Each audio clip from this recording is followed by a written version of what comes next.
All right, James, a pretty exciting weekend in the Premier League. In terms of picks, not the best, 3-9 for you.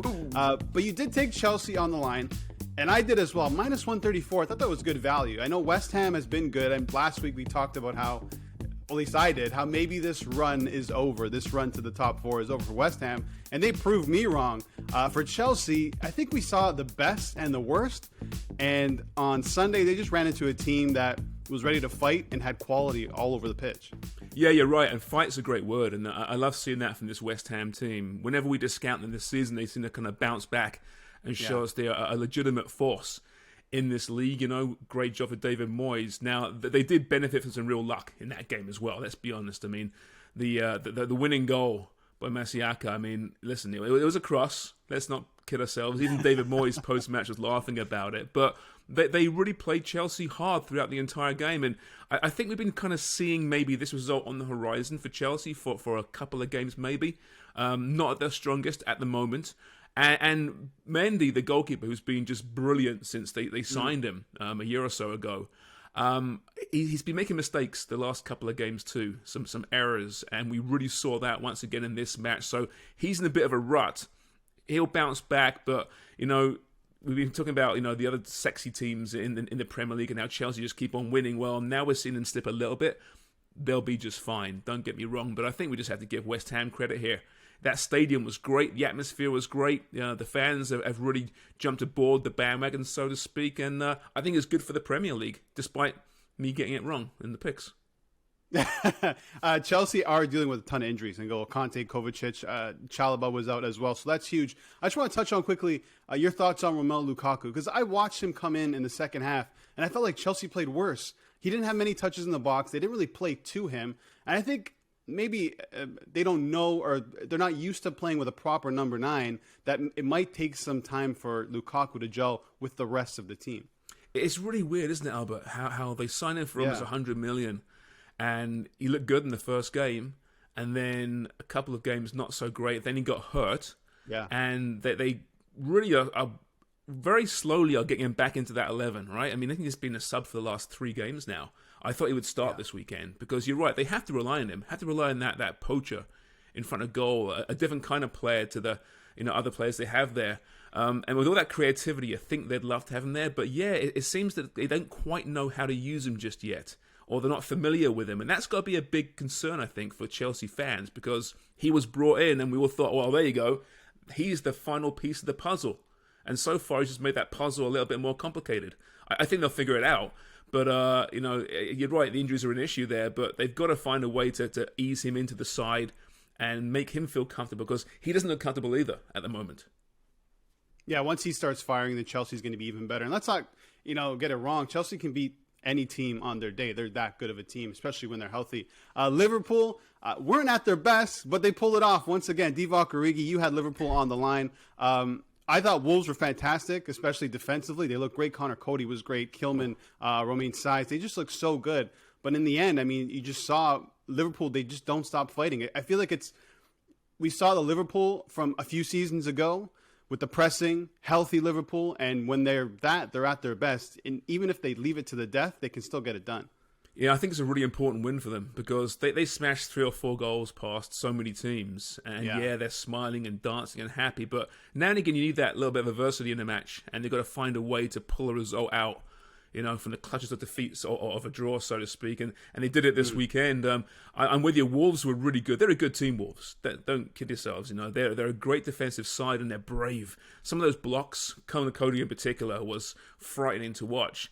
And on a different day, Liverpool could have scored 3 goals in that match, but they hang on there. They never give up, right? That tenacity, that pugnacity, to borrow a Brian Burke phrase from the hockey world. It's there. And Divock Origi, I mean, my God, 7 years he's been there, which I can't believe, actually. Just 34 starts in 7 years. He's a different kind of player. And Jurgen Klopp said post-match, I really hope one day he finds a manager that will play him more often, because I love the lad, but I ain't going to start him. but I will rely on him off the bench to provide something very different to a Bobby Firmino, a Diego Jota.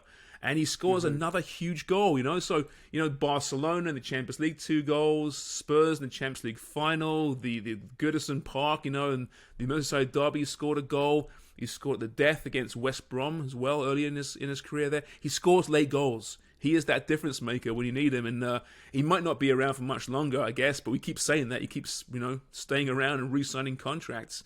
But you find a way to 3 huge points. I mean, that game could have been very different. And as bad as my picks were, they could have been worse.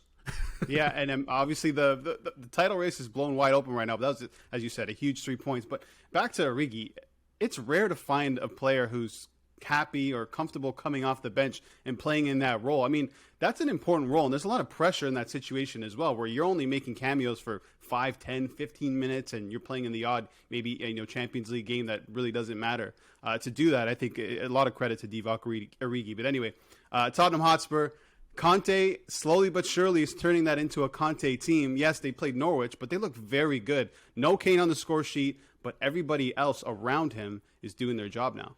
Yeah, it seems they're not relying on Kane as much, and nor should they, because he's not on great form finishing-wise. I think he's still playing quite well, to be fair with you, but only 1 goal and 1 assist on the season. I mean, that's incredible, really, for Harry Kane. I'm sure he'll warm up, but looking at the way Lucas Moura is really evolving into a pretty good player once again, and that goal, my God, man, he got all of that ball, didn't he? Loved that goal.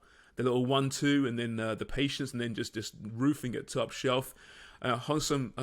Son, of course, is brilliant. Love, maybe my favorite player in the world. I just love him. He just plays the smile on his face. He does it all. And yeah, they're playing pretty well. Now, yeah, it's against Norwich, and it was Brentford last time, I think it was. So they're not playing the real contenders just yet. But I think the whole feeling around that club's changed, hasn't it? It has to have done from before Conte arrived, and how, the fans weren't behind them, the players weren't happy, they weren't getting results. And now, what are they, 1 or 2 points behind 4th place with the game in hand, I think? So they're looking much better. Still a long way to go, but it's amazing how you get a world-class manager in Conte, and he does change things straight away, it seems. Yeah, and it's almost like Nuno didn't even happen. He wasn't even there. Now Conte's yeah, exactly. there. I feel bad for him, by the way. I mean, good manager. Yeah. You can tell he's a great guy, but I just don't know if that job was the right fit for him. No, well, listen, he was like the 8th choice, right? They had to settle for him, which is unfair on him, because I think he'll do a good job somewhere else, but you're right, it was probably never the right fit. Yeah, I mean, listen, he did a great job at Wolves, obviously, but in a very defensive side, and Spurs demand attacking football, I guess. So it's worked out eventually, but for some reason it wasn't going to work out in the summertime when they try to get, Conte and other managers. Yeah, I mean, Spurs, obviously, I think Conte might need a couple more windows to really solidify his team and make this his team, but Spurs look good currently. Manchester United, with a new manager, you had, I think, the draw here, plus 333. United pulled it out late. Fred, right foot.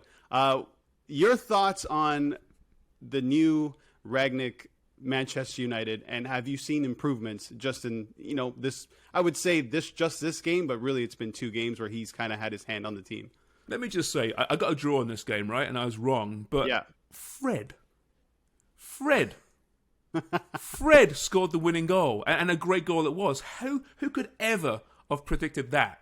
So I think I should get a point for that, because quite frankly, that was a draw all over it. But, all joking aside, they are playing better. They're pressing. They're far more aggressive, it seems.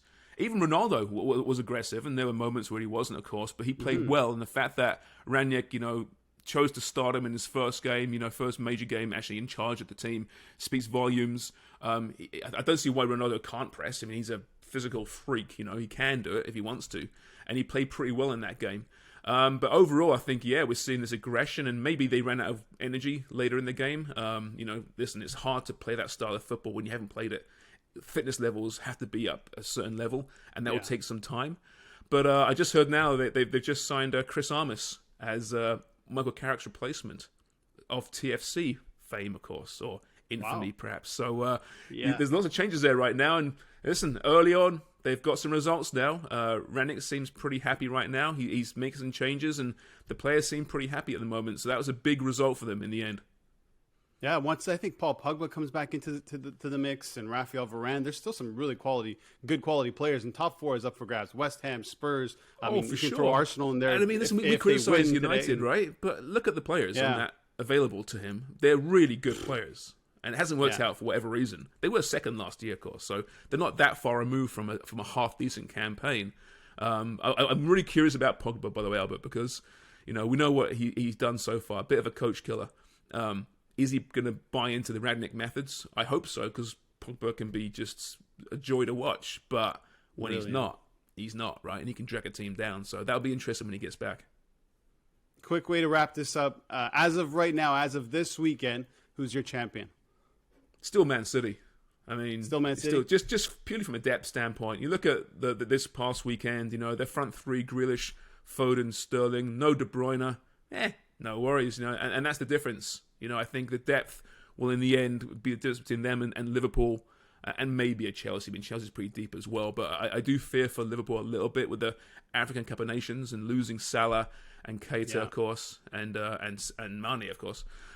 So I think depth might in the end burn them, but man, like you said before, it's really hotting up into being some title race right now, and three really, really good teams, two of which play a similar kind of style in the sexiness as City and Liverpool and Chelsea still in the hunt. But yeah, I'm still going City. They're still my favourites to win this thing. But hey, listen, we'll find out in a few months' time.